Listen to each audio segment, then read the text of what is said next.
David Marcus, head of Facebook's Libra subsidiary Calibra, faced a panel of senators who weren't prepared to pull their punches. Facebook is dangerous. After all the times Facebook has abused the public's trust, and you know that, do you really think people should trust Facebook with their hard-earned money? Trust is primordial, and we've made mistakes in the past, and we have been working and are continuing to work really hard to get better. Central banks worldwide have raised concerns that Libra could become a rival to sovereign currencies. David Marcus out-and-out denied that was Facebook's aim and promised the Senate Banking Committee that the cryptocurrency would not be in anyone's digital wallet until global regulators were satisfied. We will take the time to get this right. We expect the review of Libra to be among the most extensive ever. We are fully committed to working with regulators here and around the world. And let me be clear and unambiguous. Facebook will not offer the Libra digital currency until we have fully addressed regulators concerned and received appropriate approvals.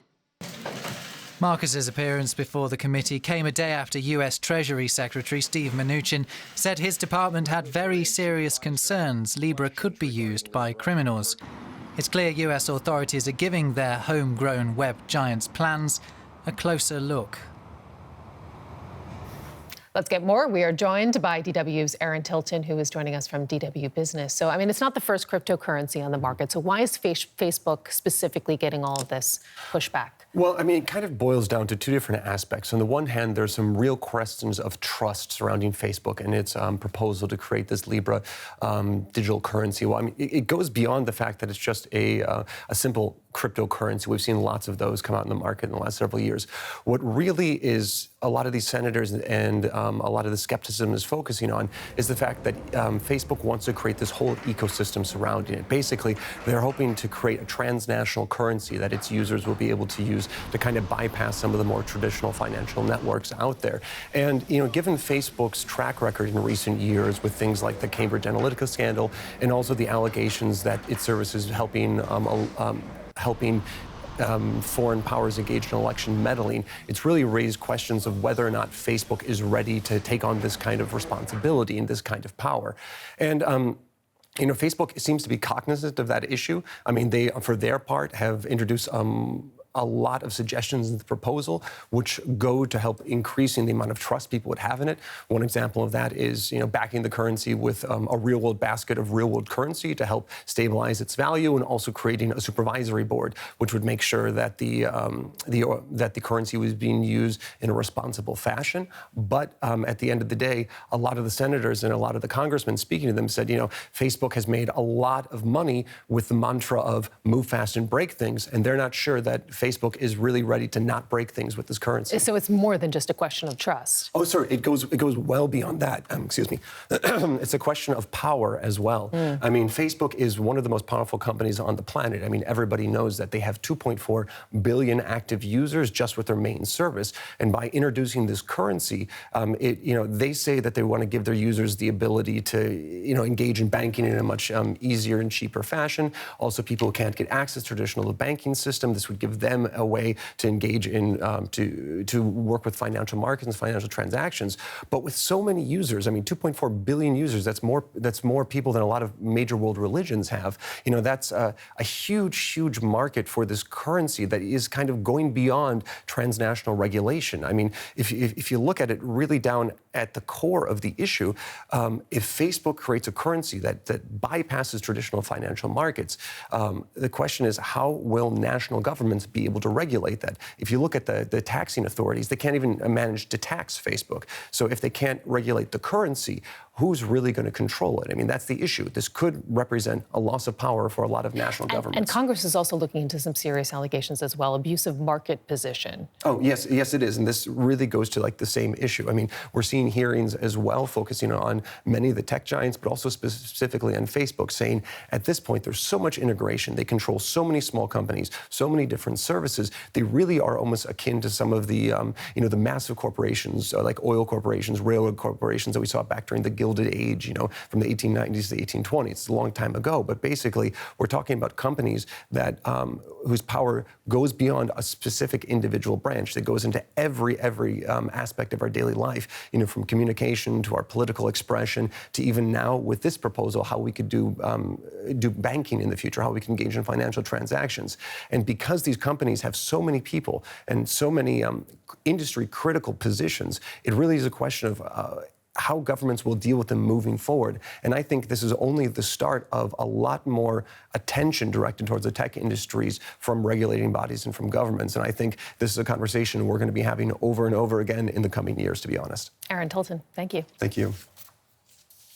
What also sets Libra apart from Bitcoin and the likes is that it would be backed by big companies, including Visa, Uber, MasterCard and PayPal. Facebook says that more than a dozen partners will help build, fund and govern the Libra system. Now, Facebook hopes to raise as much as $1 billion from existing and future partners to support the effort. And Libra is set to launch in 2020. But first, Facebook has to convince regulators on both sides of the Atlantic. And I'm going to talk to one person now who isn't convinced just yet. Peter Bofinger, Chair for Monetary Policy and International Economics at the University of Würzburg, and of course former member of the German Government Council of Economic Experts. Good to have you with us on the program. So you are actually an outspoken critic of Libra. Why? Yes, good morning. In my view, Libra is a wonderful business model for Facebook, but not a very good business model for its customers. Why? Well, Libra is selling tokens, Libra tokens, which they produce at zero costs for real dollars, for real euros, and they do not assume any legal obligation for those tokens. So it's just creating money out of nothing. And the problem is that the holders of Libra tokens have no right vis-à-vis Libra that the money they give to Libra will be given back to them. But so there's a major difference to a bank deposit where you give money to the bank and they have to return it to you if you want it. Hopefully that is the case. But there are certainly big companies, I mentioned it, MasterCard, Visa, PayPal, you name it, backing this new system. And Facebook also says, unlike Bitcoin, they want to link Libra to dollar, to the euro, to the yen in a kind of exchange rate. That should make it a bit more stable, shouldn't it?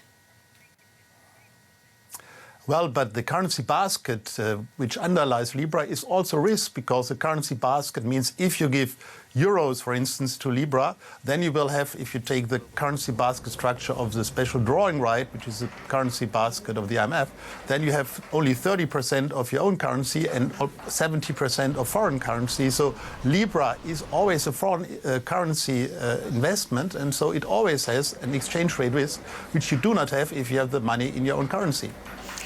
Is the problem with Libra also, to a large extent, perhaps down to the fact that it's Facebook behind the digital currency? Because Facebook's track record when it comes to being trustworthy is somewhat tarnished. Do you think that that is the problem?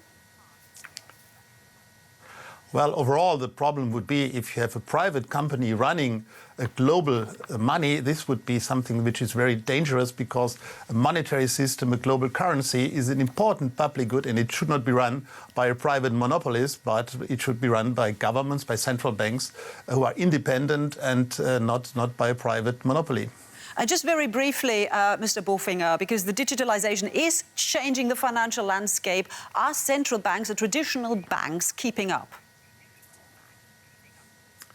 Well, digitalization will change the financial landscape. I don't see the main development in the creation of new currencies. I think the main development will be digital platforms, peer-to-peer lending platforms, which will challenge the business model of banks. So there is a risk that we'll have a Uberization of banks that will be a real challenge for the traditional banking system.